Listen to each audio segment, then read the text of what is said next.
Hey guys, GameBoy3800 here once again, and this here is a giant case.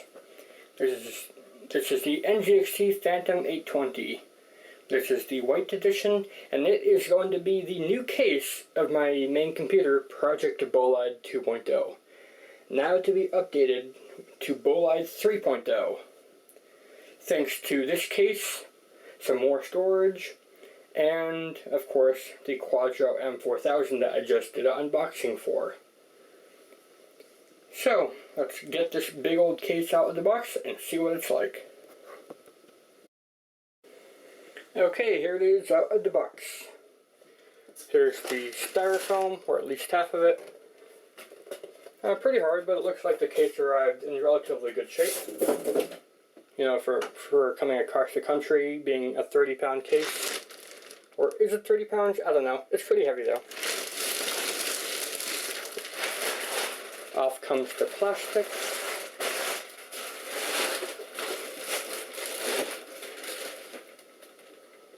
And then here we have the case itself.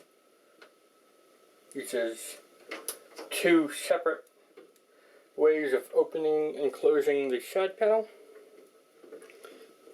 The first, as always, is through a couple of thumb screws.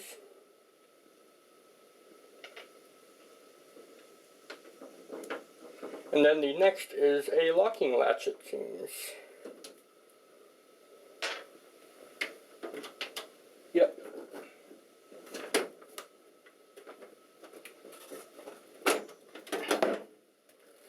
And off she comes. It's got a 200mm fan on the side, and a side window, and then some extra venting for the hard drives right here. I'm going to put this someplace relatively safe.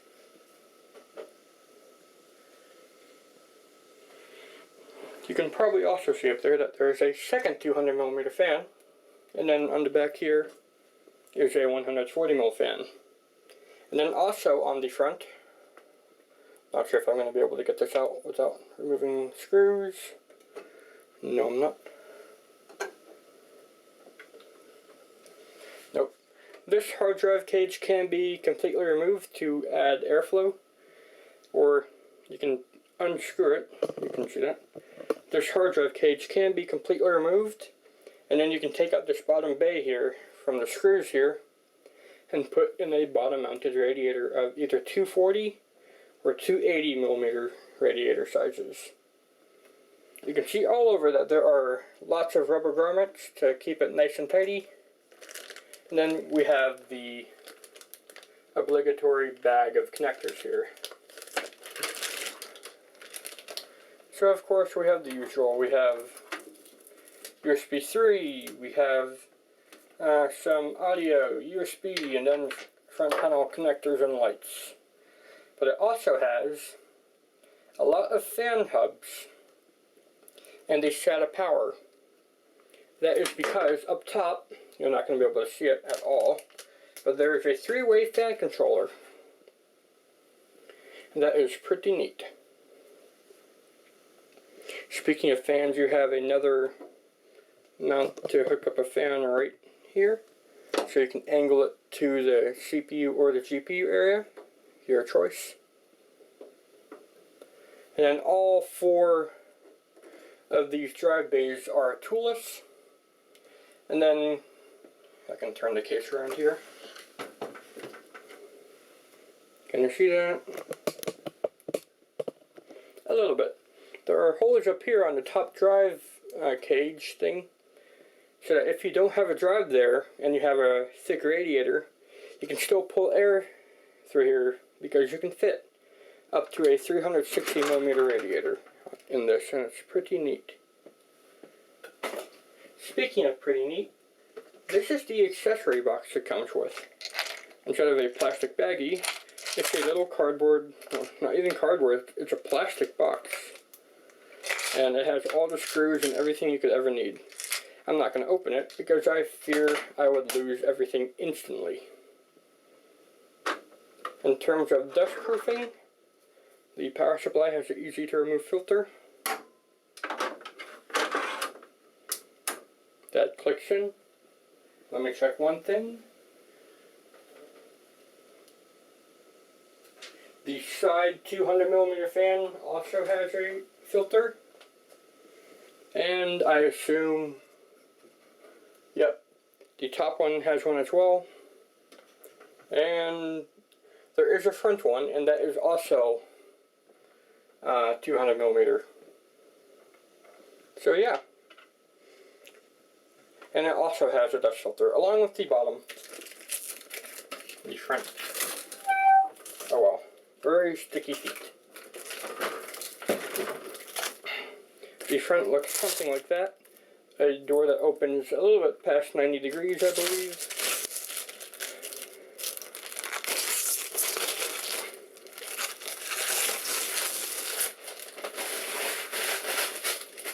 There we go.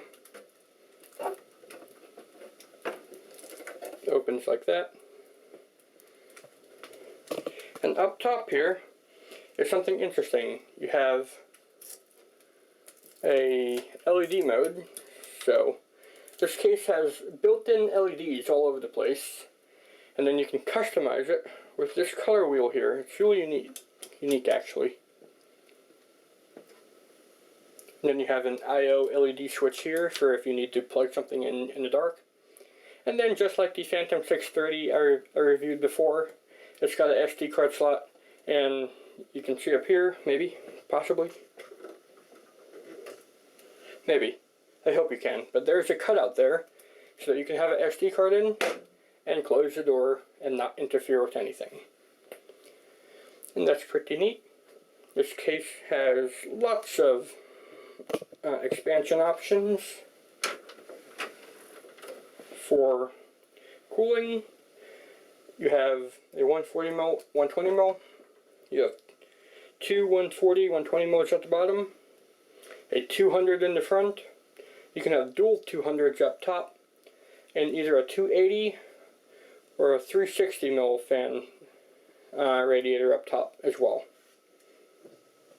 For expansion slots, it's got 1, 2, 3, 4, 5, 6, 7, 8, 9 expansion slots. 4-way SLI for the win. Plus one more. You have 4 water cooling holes. Not really sure why you would need 4, considering that you only really need 3. One to use as a extra way to fill your tank, and then the 4th one, I guess if you have some accessories that plug into the board or need to pass through to go into the back I/O, you could use one that way. Here's that lever switch from before that opened the side panel. And speaking of side panels, let's take a look at the back one as well. You can hear me. Let's take a look at the back one as well. And before I forget, here's the bottom 280mm radiator cover dust filter.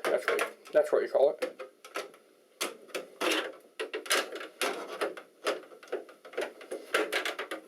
It is Christmas Day, and it feels like Florida. But trust me, I am in North Carolina, on the east coast of some country that you probably know of.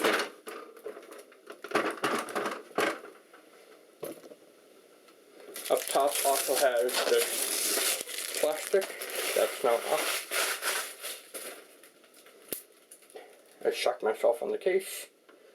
It's a good thing to shock yourself on and not on a graphics card. You do need a screwdriver to get to the left side panel, or right side panel in this case, which is a little bit unfortunate. Just gotta undo them a little bit, and that's all you need.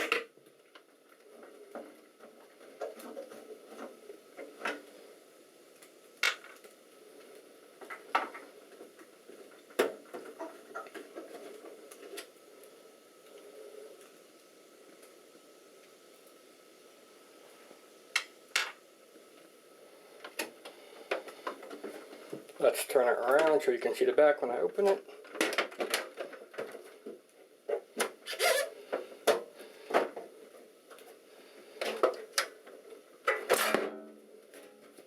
And there's the other side panel off. The other side panel is bulged out a little bit to give you some extra cable room. And then there is a pretty good amount of space behind, I'd say about ½ an inch. So through here, you can see that it comes with an 8-pin extension for the CPU. That's really good since this is a super long case, or a tall case. And it's got the hard drive bays right here. They don't look very sturdy, but it's not going to go anywhere. I'm going to not use this case to ship anything out. And big CPU backplate. Lots of options here. It's got a factory glue because it's got some pre-mounted lighting. And then you have all the fan connectors back here. And that's where you plug in all the extra fans and such. And they are labeled R for rear, T for top, and F for front. So you can organize everything, and now would be a good time to show you that fan controller and the I/O up top.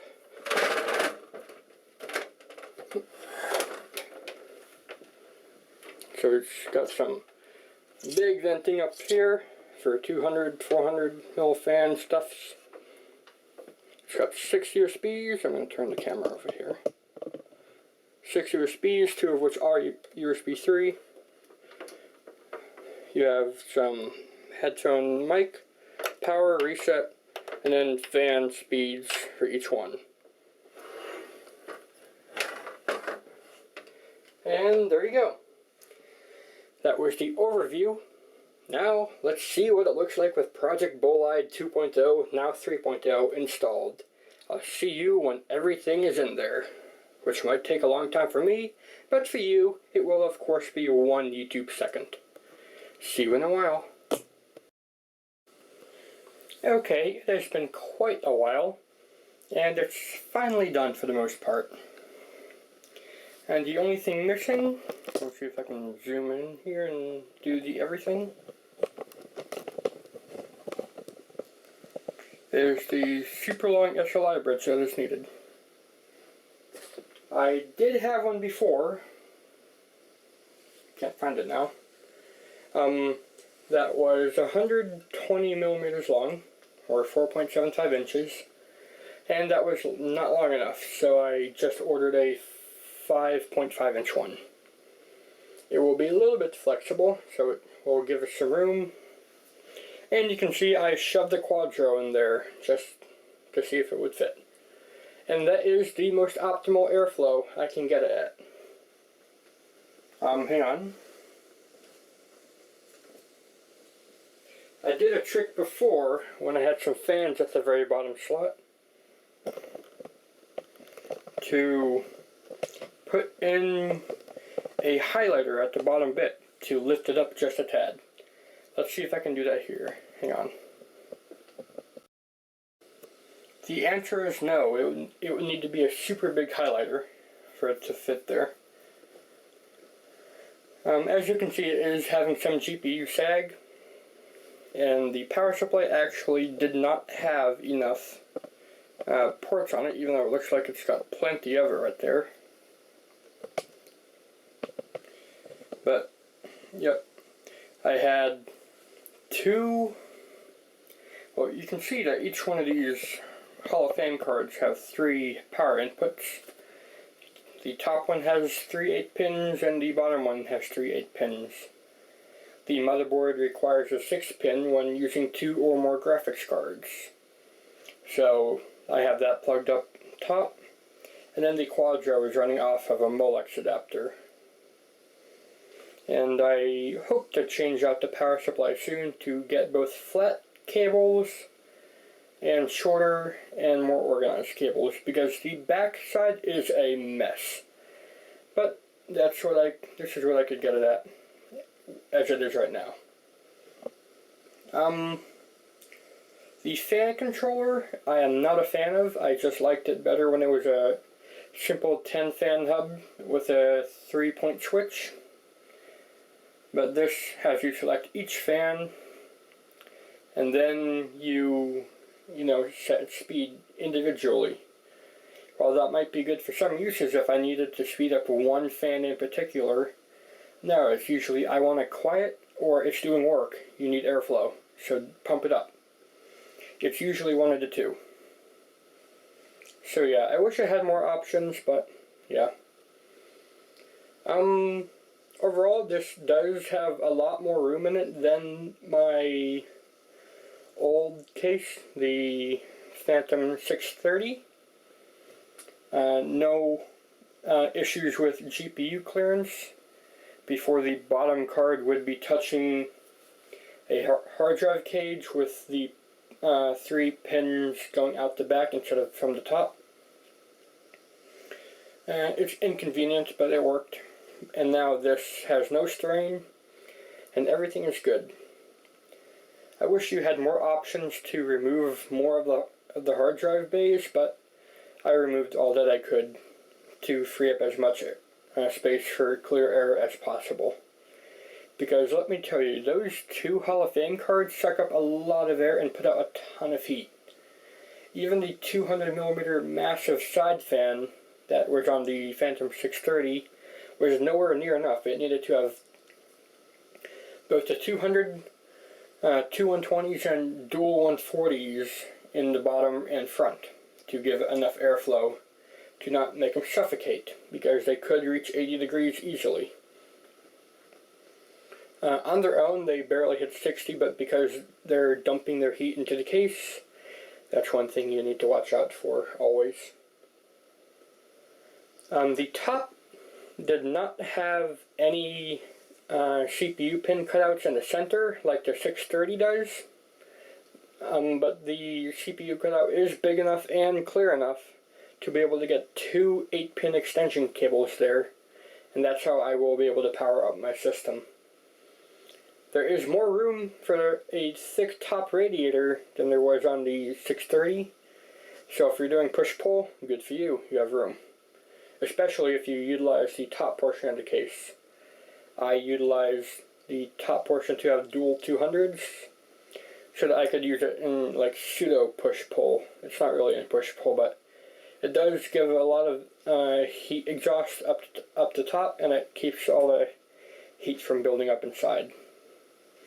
And then the back fan is a blue LED fan to go with the white and blue theme of the build.